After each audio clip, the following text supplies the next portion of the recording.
ఓం నమో భగవతే వాసుదేవాయ. ఆత్మబంధువులందరికీ నమస్కారం. 575వ నామం సామగహ. వ్యాసుడు సత్యవతి అనేటువంటి కన్యకు పరాశర మహర్షికి కుమారుడై పుట్టాడు. సత్యవతి అంటే సత్యాన్ని ధరించి ఉన్న ప్రకృతి అని మనకి ఇంతకు ముందు నామంలో కూడా అదే చెప్పారు. పరాశరుడంటే పరానికి ఎక్కువ పెట్టబడిన శరీరము లేకపోతే లక్ష్యము కలవాడు అని చెప్పారు. కనుక వ్యాసుడు అయోనిజుడై పుట్టాడు అని. మాతృగర్భమును నుండి పుట్టక ప్రకృతికి మహర్షి యొక్క పరాశర మహర్షికి కుమారుడై పుట్టాడు. పరావాక్కు అంటే పరానికి మరి లక్ష్యం ఉన్నటువంటి పరాశర అంటే పరానికి లక్ష్యం ఉన్నటువంటి మహర్షికి, ప్రకృతికి అంటే ప్రకృతికి తర్వాత పరమైనటువంటి జ్ఞాన సంపదకు ఆలవాలంగా కుమారుడుగా వ్యాసుడు పుట్టాడు. కనుక ఆయన్ని సామగహ అన్నారు.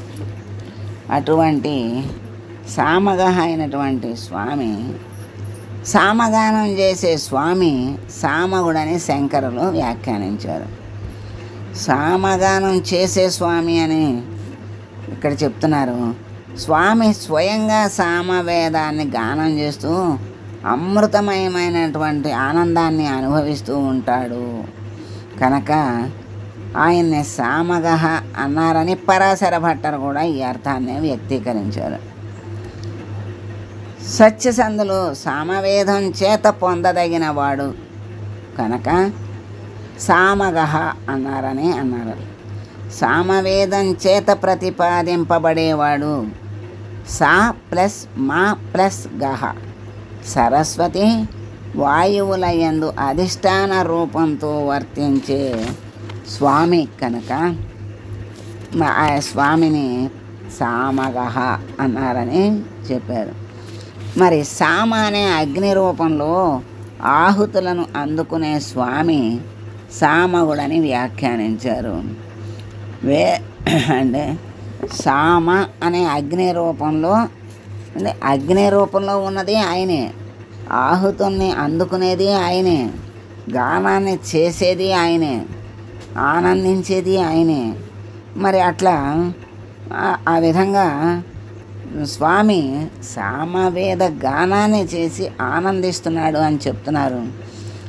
అలా సామవేద గానాన్ని చేసేటువంటి వాళ్లకు ఆ శక్తిని ఇచ్చి ఆనందింపజేసేటువంటి పరమాత్మ కూడా సామగహ.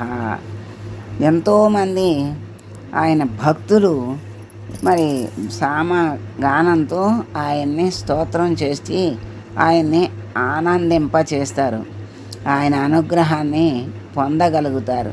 అటువంటి గానం చేయగలిగేటువంటి శక్తిని, అనుగ్రహం పొందగలిగేటువంటి సామర్థ్యాన్ని కూడా ఆయనే నారాయణుడే ఇస్తాడు. కనుక ఆయనకి సామగహ అనే పేరు వచ్చింది అని మనకి తెలియజేస్తున్నారు.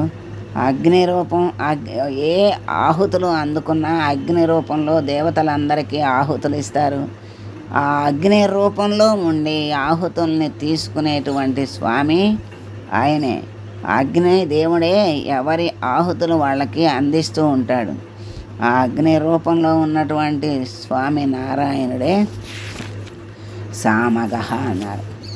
అటువంటి సామగహ అయినటువంటి స్వామిని మనం నమస్కారం చేసుకుంటూ స్వామి ఆ గానాన్ని చేయించి అది విని ఆనందించగలిగే శక్తి సామర్థ్యాలను మాకు ప్రసాదించు స్వామి అని వేడుకుంటూ మంగళం పాడు. మంగళం కౌసలేంద్రాయ మహనీయ గుణాత్మనే సర్వలోక శరణ్యాయ సాధురూపాయ మంగళం.